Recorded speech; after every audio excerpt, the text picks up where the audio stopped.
कोई एक भी आदमी मेरे से नाराज हुआ हो दिया है। जब से मेरा पेट्रोल पंप खुला है, जो मेरे से आप लोगों की सेवा होती है, जब कोई भी आप लोग मेरे से मदद मांगने आते हो वो मैं मदद करता हूं, क्योंकि ये मैंने मेरे पिताजी कल्याण सिंह जी से सीखा है। वो जिस तरह से मदद करते हैं उसी तरह से मैं भी गरीब लोगों की, असहाय लोगों की मदद करना चाहता हूं, कमजोर लोगों की मदद करना चाहता हूं।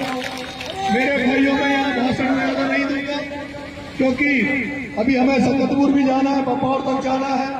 मैं सभी गऊ घाट, बलदेवपुरा आसपास के लोगों से, आप सबसे निवेदन करूंगा, अंडा खेड़ा के लोगों से, कि आप सब लोग जैसे ये माताएं बहनें मुझे खड़खड़ा से लेकर यहाँ तक आई है, आप सब लोग मुझे सकतपुर तक छोड़कर आएंगे और सकतपुर के बाद आप लोग फ्री हो जाएंगे। फिर सकतपुर के आसपास के लोग मुझे बपौर तक छोड़ के आएंगे। अगर इस तरह से ये मुहिम चल गई कि यहाँ के लोग, मैं नहीं चाहता आप 30 किलोमीटर चलो, मैं तो सिर्फ ये चाहता हूँ, आपका बेटा बहुत मजबूत है, आपका बेटा खेतों में पल बढ़कर बड़ा हुआ है, आपके बेटे के पैरों में छाले हो रखे हैं, ये देखिए।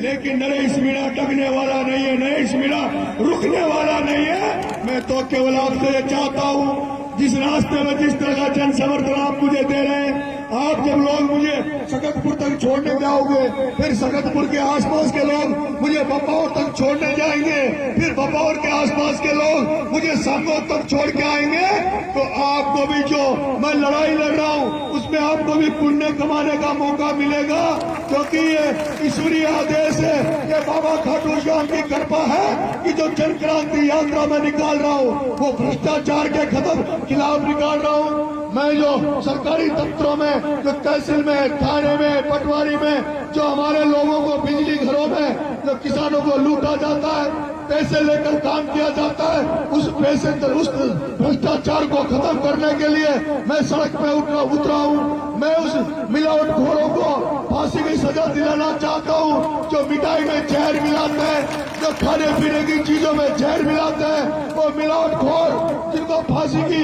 ऐसा कानून बनवाना चाहता हूँ कि जो भी मिठाइयों में, दूध में, घी में, सब्जियों में, जो भी फल फ्रूट में जो जहर मिलाते हैं, ऐसे लोगों को फांसी का फंदा मिलना चाहिए, और इसलिए मिलना चाहिए।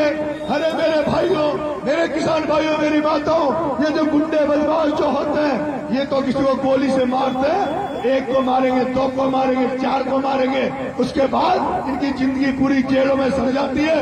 लेकिन ये जो मिलावटखोर है, ये जो मिलावटखोर है, जो खाद बीज में हमें नकली केमिकल मिला के बेच रहे हैं, जो मिलावट कर रहे हैं, उनसे आज घर घर में कैंसर फैल रहा है। घर घर में आज घर घर में कैंसर फैल रहा है। मेरे गांव में 4-5 लोग जवानी में कैंसर से मर गए।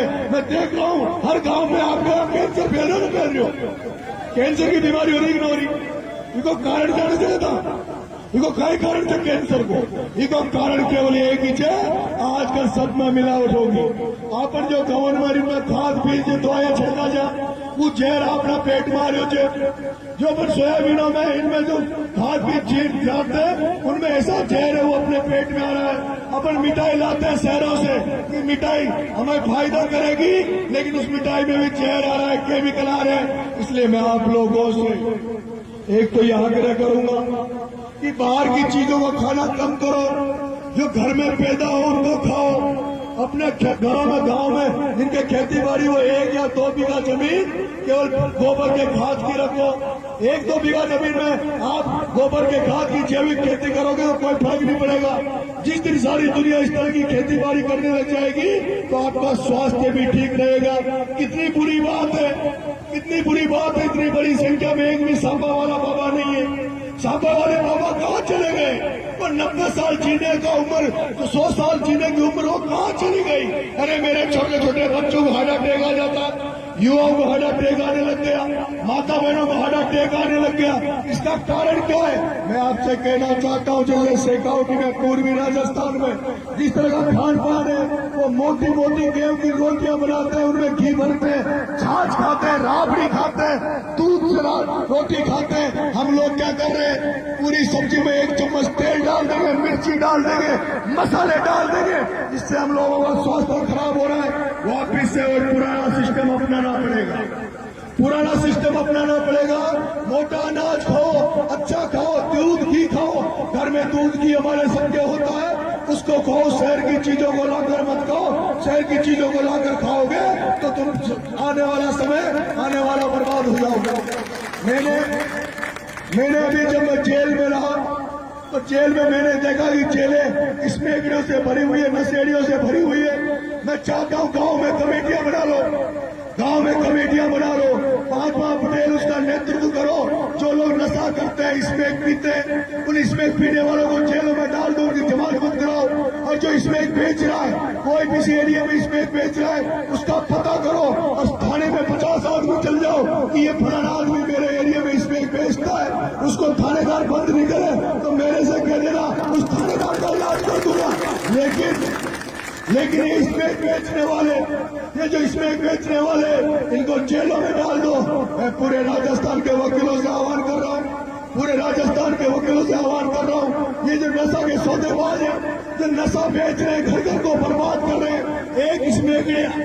एक स्मैक का नशा करने वाला पहले खुद को मारता है, उसके बाद परिवार को मारता है, और जब उसका पेट नहीं भरता तो वो स्मैक जी आसपास चोरी चकारी करता है, आसपास डकैतियां डालता है, लोगों को मार देता है। हमारा किसान भाई तो बहुत मेहनत करके सब कुछ कमाता है, वो स्मैक रात को जाते हैं, मोटर की केबल काट ले जाओ, मोटर काट ले जाओ।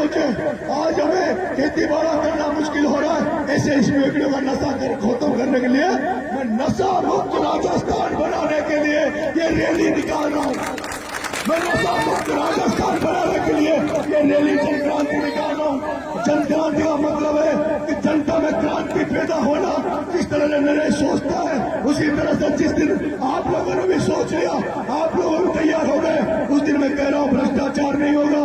मैंने कहा कल भी, जिस थाने में थानेदार पैसे लेके काम करता हो, पैसे लेकर सकता हो, उस थाने में आग लगा देनी चाहिए। जो तहसीलदार जिस तहसील में तहसीलदार पैसे खाता हो, पैसे खा के काम करता हो, उस तहसील में आग लगा दो। अगर कलेक्टर पैसे खाता है, अगर कलेक्टर पैसे खाता है तो कलेक्ट्री में आग लगा देनी चाहिए। मैं कहता हूँ, उन्होंने कहा 8 महीने जेल में रहेगा, सुधर जाएगा। मुझे 8 महीने नहीं, 8 साल जेल में रखो, तब भी नरेश मीणा गरीबों के लिए लड़ता रहेगा। 8 साल तो क्या, जब तक जिंदा हूँ, जब तक सांस चल रही है, गरीब लोगों की, असहाय लोगों की लड़ाई नरेश मीणा लड़ता रहेगा। मुझे तो आपका आशीर्वाद चाहिए। जिस तरह का आपने आशीर्वाद दिया है, उससे मुझे लगता है कि हमारी जन क्रांति यात्रा जरूर सफल होगी, जरूर सफल होगी। मैं उम्मीद करता हूँ यहाँ जो लोग मेरी बात सुन रहे हैं, अगर मैं सच कह रहा हूँ, ईमानदारी से कह रहा हूँ, उगाने पेड़ चल रहा हूँ, अगर आप सब लोग सहमत हैं तो यहाँ से मेरी माताएं बहनें आगे चलेगी। हमने उसके रस्सा लगा रखा है, उस रस्से में मेरी बिना परमिशन के कोई घुसेगा नहीं। जिसको मैं बुलाऊंगा वही रस्से के अंदर आएगा। इसलिए मैं चाहूंगा आप मुझे सगतपुर तक छोड़ के आए, सगतपुर के लोग मुझे आगे छोड़ेंगे। धन्यवाद।